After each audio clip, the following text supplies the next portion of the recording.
untuk yang reguler. Jadi, karena sudah banyak para sarjana teknik yang sudah berpraktek ya, bekerja dalam bidang keinsinyuran, maka kemudian, untuk profesi insinyur itu ada 2 jalur, ada yang namanya reguler, ada yang namanya RPL, rekognisi pembelajaran lampau. Nah, untuk yang baru tamat, kalau dulu itu minimal kan 2 tahun ya, jadi 2 sampai 4 tahun itu akan, mengikuti program reguler. Lebih dari 4 tahun boleh mengikuti RPL. Kalau sekarang dengan undang-undang PP yang baru, itu sudah boleh dari baru tamat, jadi dari 0 pengalaman sampai, 4 tahun. Sebenarnya kalau di PP-nya itu 2 tahun, tapi kalau 2 tahun itu kita masih menganggap itu kurang, jadi dari kita, Asosiasi Penyelenggara PSPPI itu mengambil angkanya di 4 tahun. Karena kalau 2 tahun itu rasanya masih kurang untuk pengalaman sehingga kalau direkognisi, bisa jadi dia nggak lulus gitu kalau di RPL-nya. Sehingga lebih baik dia mengambil programnya reguler. Nah, yang lebih dari 4 tahun, itu boleh mengikuti, program RPL. Nah, kalau reguler dulu ya. Reguler itu ya 24 SKS. 24 SKS itu 12 SKS-nya itu praktek keinsinyuran di, ya sesuai bidangnya lah ya. Nah, misalnya kalau di teknik mesin, mungkin di industri, di pabrik, sipil, mungkin di proyek dan sebagainya, sesuai dengan bidang keinsinyurannya. 12 SKS itu di semester kedua nantinya. Nah, 12 semester pertama itu ada perkuliahan. Jadi ada perkuliahan K3, ada perkuliahan, profesional, ya, ada, perkuliahan etika profesi namanya. Jadi ada 12, SKS perkuliahan. Itu, kalau dia reguler, ya, kalau reguler. Karena ada 24 SKS, maka akan bisa diselesaikan nanti, ketika, setelah 2 semester. Nah, itu kan sekarang itu masih sedikit ya, masih sedikit yang ikut, tapi sudah ada, di UNAN sekarang sudah ada. Kemudian yang RPL, nah yang RPL ini bagi yang sudah punya pengalaman 4 tahun lebih. Nah 4 tahun lebih, nah kita gunakan RPL. Nah seperti biasa RPL itu ada pengakuan kan, rekognisi. Jadi, hanya butuh waktu 1 semester, ya 1 semester, bahkan sebenarnya 3 bulan cukup. Jadi ada yang karena kita pengalaman ada yang 3 bulan selesai, 3 bulan selesai, cukup kok. Jadi di RPL ini ya sama dengan namanya ya, kita pengakuan. Jadi, kan ada 3 dokumen ya kalau di kita ya, di UNAN itu, ada 3 dokumen yang harus diselesaikan oleh mahasiswa profesi insinyur. Yang pertama itu portofolio. Kalau yang sudah pernah insinyur profesional mungkin tahu lah, mirip-mirip dengan FAIP, Forum Aplikasi Insinyur Profesional. Ya, mirip-mirip dengan FAIP, tapi tanpa penilaian PQR-nya.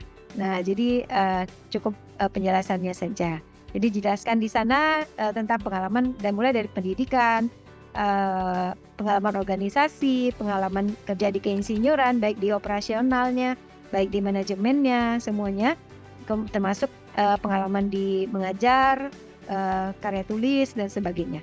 Itu sebenarnya sama lah dengan FAIP, ya kalau saya bilangnya itu sama, cuman, konsep intinya saja.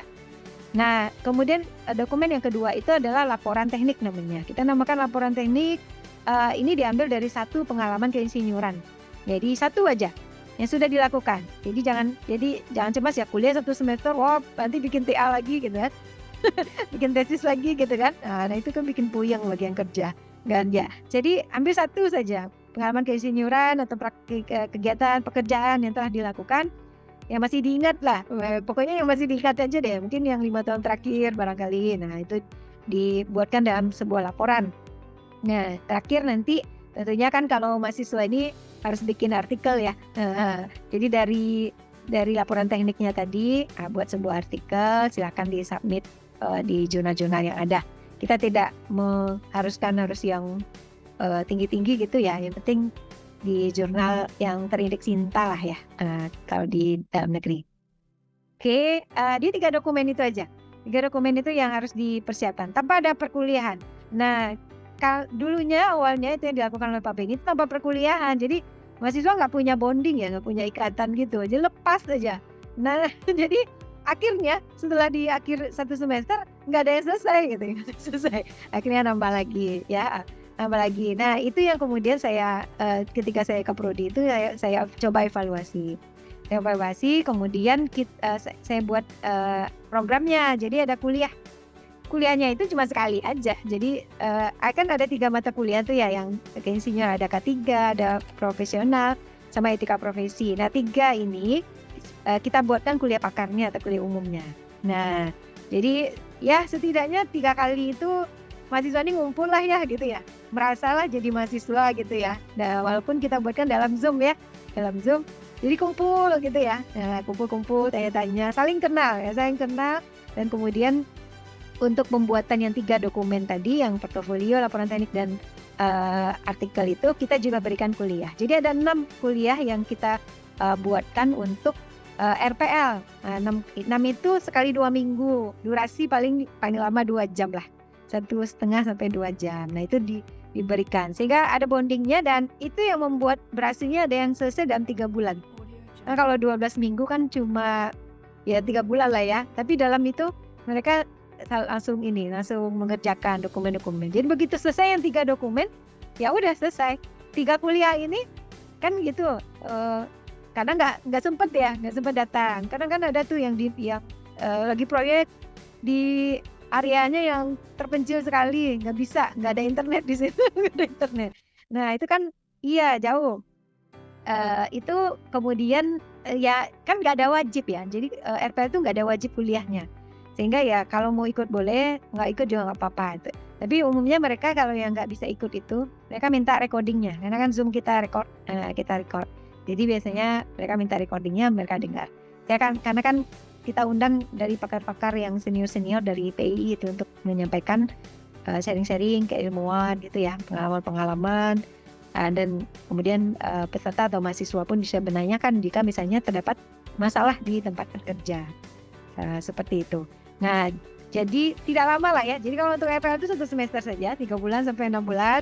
Kalau untuk reguler memang harus 2 semester. 2 semester. Oke, sip. Mau nggak tiap kerja kayak ini kan program 24 lebih. Iya, maksudnya gini. Praktek keinsinyuran itu ya ini ya, praktek keinsinyuran yang dilakukan di reguler itu memang kalau misalnya dia udah bekerja misalnya ya. Kalau dia udah bekerja ya dia tempat bekerjanya itu aja. Jadi nggak perlu cari tempat lain. Tapi kalau misalnya ada yang fresh graduate, nah itu programnya kita buatkan sama dengan MBKM. Sekarang kan Merdeka Belajar kampus Merdeka itu. Jadi kita masukkan dia ke dalam MBKM. Kemarin kita ada satu di Semen Padang. Kan Semen Padang sekarang kan pakai sistem yang 6 bulan ya. Kan mereka sudah punya magang yang 6 bulan. Nah itu yang kita masukkan, itu fresh graduate. Kebetulan fresh graduate ya sudah kita magangnya atau praktek keinsinyurannya di PT Semen Padang. Kebetulan kan PT Semen Padang sudah punya sudah ada ya karyawan Semen Padang ini yang staff Semen Padang ini yang insinyur dan sudah punya IPM. Nah gitu. Nah, jadi kalau yang udah insinyur sama IPM itu bisa jadi pembimbing praktek keinsinyuran gitu ya. Jadi kalau misalnya ada yang praktek keinsinyuran di tempat kita bekerja, nah bisa menjadi pembimbing praktek keinsinyuran. Nah, seperti itu.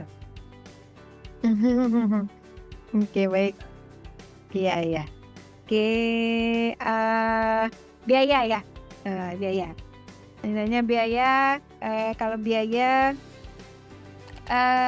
untuk biayanya SPP-nya itu per semester 7.500.000 kalau di UNAN. Kemudian ada uang pendaftaran 500.000 saja. Nanti kalau sudah selesai ada uang wisuda ya. Uang wisuda ini mengikuti di UNAN saja. Kalau sekarang itu 750. Nah, 750.000. Nah, itu biayanya. Kalau udah dapat gelar insinyur, apa sih kelebihannya? Lebih keren tentunya yang pertama. Karena ada insinyurnya di depan.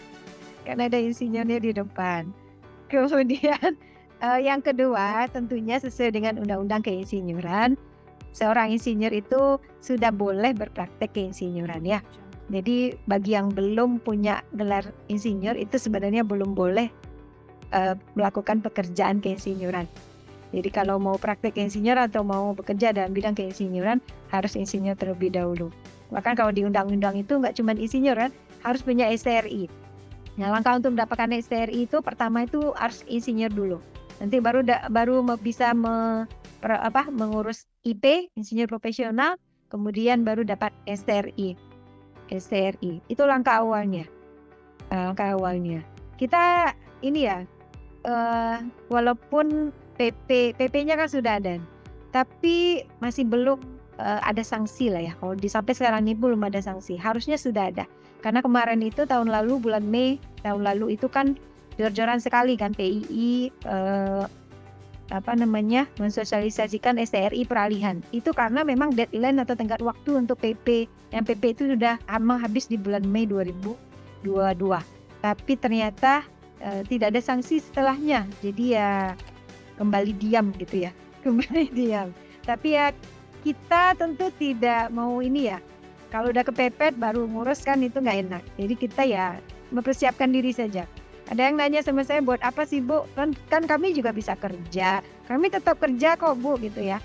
Tapi nanti suatu waktu gitu ya, kalau tiba-tiba ternyata ini diberlakukan, kayak kalau di negara kita kan gitu ya, diberlakukannya itu kan tiba-tiba. Langsung book gitu kan. Nah kalau tiba-tiba ternyata kita belum insinyur, ya sudah, kita berarti kehilangan pekerjaan gitu ya. Non-job langsung pada saat itu. Tapi kalau kita sudah punya insinyur, sudah ada kan, sudah persiapan. Nah begitu undang-undangnya itu diberlakukan secara mutlak, kita sudah punya nih, saya sudah punya sertifikat insinyur. Saya sah untuk mengerjakan pekerjaan ini. Ya, jadi kalau sudah punya STRI, itu kan kalau mau tanda tangan kontrak, tanda tangan untuk melakukan pekerjaan, itu sudah legal. Jadi kalau tanda tangan kontraknya nggak insinyur atau nggak punya STRI, itu ilegal ya. Itu ilegal, nggak bisa ya, nggak bisa, tidak dijamin oleh hukum, secara hukum ya. Jadi kalau misalnya non insinyur yang bukan insinyur melakukan pekerjaan keinsinyuran, maka kalau di hukumnya itu kan sudah ada sanksi ya, sudah ada sanksi. Jadi kalau bukan insinyur melakukan praktek keinsinyuran, tidak ada kesalahan apapun, tidak ada kecelakaan apapun, itu sudah didenda maksimum 200 juta dan penjaranya maksimum 2 tahun. Tapi kalau misalnya dia ada kecelakaan gitu ya, menghilangkan nyawa, itu didenda 1 miliar dan penjaranya maksimum 10 tahun. Itu bukan insinyur. Ya, kalau bukan insinyur. Nah, kalau insinyur tentunya dengan adanya gelar insinyur sendiri kita kan lebih berhati-hati ya. Lebih berhati-hati. Kemudian kita masuk ke dalam organisasi profesi insinyur di PII. Nah, PII sendiri juga melakukan berbagai pembinaan untuk para insinyurnya. Jadi supaya jangan terjadilah kecelakaan atau hal-hal yang tidak diinginkan gitu. Kalaupun terjadi gitu ya, sanksinya lebih lebih ringan. Ya, tetap ada sanksi, tapi sanksinya lebih ringan, penjaranya maksimum 5 tahun. Denda maksimum 1 miliar, tetap sama tapi penjaranya lebih ringan. Seperti itu. Jadi alangkah baiknya ya kita mempersiapkan diri untuk menghadapi hal-hal yang demikian. Oke. Apa sih khususnya PPI Unan? Oke. PPI Unan ya. Khususnya itu apa ya? Kita PPI Unan dibandingkan. Pertama, kita sudah terakreditasi. Nah, itu aja dulu. Kita sudah terakreditasi B atau setara dengan baik sekali ya. Dengan baik sekali. Kan itu penting juga ya. Ada beberapa perusahaan juga mensyaratkan hal demikian. Kemudian kita sudah punya dosen-dosen yang sangat berpengalaman lah ya. Dosen-dosen berpengalaman hampir mayoritas ya, tinggal 2 aja. Jadi 80% itu sudah IPU, sudah memperoleh ACNN. Nah, dan pengalaman beliau sudah tidak perlu diragukan lagi lah ya. Justru saya yang paling muda mungkin. Justru saya yang paling muda. Jadi saya mengepalai yang lebih senior-senior. Ya, kita kalau dibandingkan SMP lah ya. Kalau SPP-nya kita tergolong lebih murah lah ya dibandingkan yang lainnya. Nah, tergolong yang lebih murah. Tapi kita ini kan di bawah UNAN ya. UNAN itu kan terakreditasi A. Dan tahu lah ya, UNAN terakreditasinya sudah A. Sekarang sudah PTNBH gitu ya. Jadi orang melihat alumni profesi insinyur UNAN, nah itu sesuatu yang wow lah ya. Karena beberapa alumni kita itu kan ada yang bukan alumni UNAN. Nah itu mereka tuh sangat sangat senang sekali begitu menjadi alumni UNAN. Wah saya bangga Bu jadi alumni UNAN gitu ya. Nah dulu malah kadang ada bilangnya gini, dulu saya S1 tuh melamar ke UNAN tapi nggak lolos katanya. Nah alhamdulillah sekarang profesi insinyurnya alumni UNAN. Jadi juga saya alumni UNAN gitu ya. Alumni UNAN. Kita sudah menjalankan profesi insinyur itu dari sejak tahun 2017. Jadi kalau waktunya berarti kan sudah masuk ke tahun ke-6 sekarang ya, sudah 5 tahun lebih. Kita sudah melakukan banyak perbaikan lah ya, banyak perbaikan sehingga sistemnya sudah baik sekarang.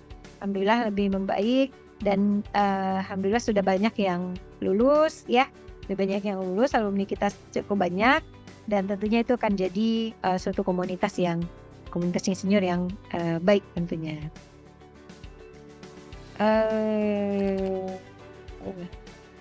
Oke.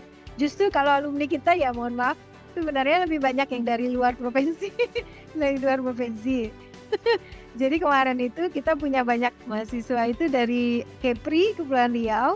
Ini kebetulan waktu itu Unri belum buka nih. Sekarang Unri udah buka, mereka sepertinya ke sana.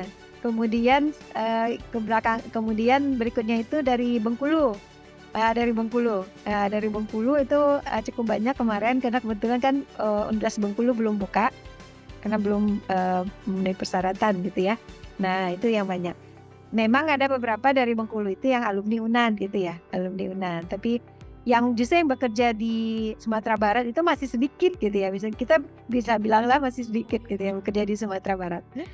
Alumni UNAN sendiri kalau misalnya kita lihat persentase masih sedikit lah ya, masih sedikit. Ya tapi nggak apa-apa, kan profesi insinyur ini nggak boleh dipaksa-paksa ya. Kalau saya prinsipnya seperti itu. Jangan dipaksa nanti mereka kecewa karena ini lebih ke pemahaman individu ya sendiri gitu. Bermanfaat atau tidak bermanfaat kan pasti akan dipertanyakan seperti itu. Saya tidak bisa bilang kalau ini akan jadi suatu hal yang wajib gitu mutlak di suatu hari nanti karena saya bukan presiden jadi nggak tahu ke depannya. Tapi siapa tahu gitu ya. Undang-undang ini kan undang-undang ya. Kalau undang-undang itu kan sudah harga mutlak ya. Jadi kapan dijalankan secara mutlak? Nah, walau kita tinggal menunggu saatnya saja. Nah, begitu itu jalankan dengan mutlak kita sudah siap. Mempersiapkan diri saja sebenarnya. Oke. Terakhir nih ya. Dengan kemajuan zaman, digitalisasi, gonjang-ganjing tahun politik. Oke. Aduh, ini pertanyaan yang berat untuk dijawab. Pertanyaan yang berat untuk dijawab ya. Insinyur ya, gini Len. Presiden pertama kita itu kan insinyur ya, Insinyur Soekarno. Nah gitu. Nah kapan lagi insinyur ini bangkit untuk membangun Indonesia ya, membangun Indonesia. Kapan lagi insinyur itu jadi presiden lagi berikutnya gitu ya. Berikutnya yang betul-betul insinyur ya, yang betul insinyur yang memang mengabdikan diri. Tapi walaupun ya insinyur presiden mungkin hanya satu jabatan saja, hanya satu orang lah yang dapat dalam satu periode tersebut. Tapi insinyur-insinyur lain itu juga bisa membangun negara kita. Saya yakin benar bahwa walaupun banyak hal yang tidak baik di negara kita, tapi ada hal baik juga yang dilakukan oleh para masyarakat kita dan terutama para insinyur. Tentunya dengan pendidikan profesi insinyur, yang namanya profesi itu kan kan disumpah untuk melakukan pekerjaan dengan kemampuan, sesuai dengan kemampuan, dengan benar, dengan tepat yang menggunakan keilmuannya.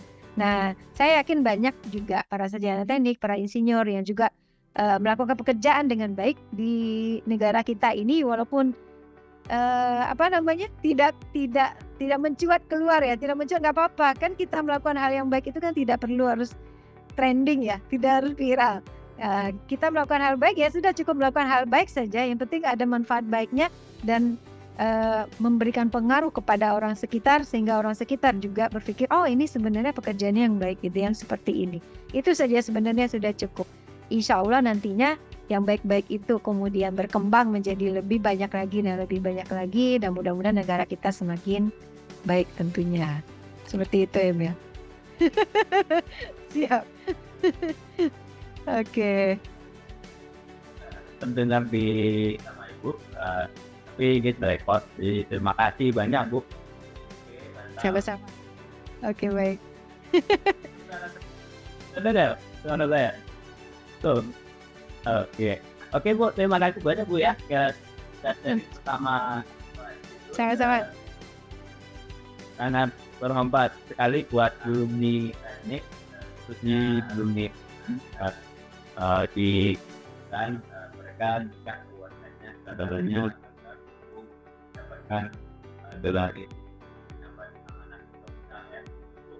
So, jadi ini ada kendala teknis sedikit pada tidak dengan sama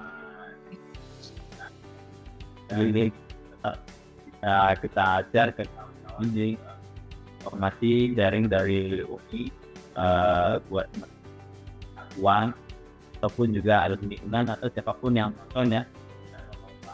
Iya. Gimana caranya kita iya harapan saya bagaimana caranya, apa saja programnya, ada yang saya belajar bagaimana tadi ada dan ada yang sudah senior yang ada pengenalan masa lampau ya. keren.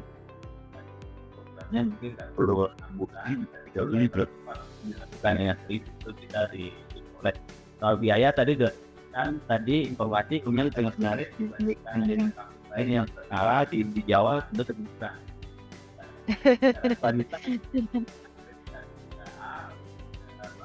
Jadi kualitas tidak dilakukan wow gitu ya, wow.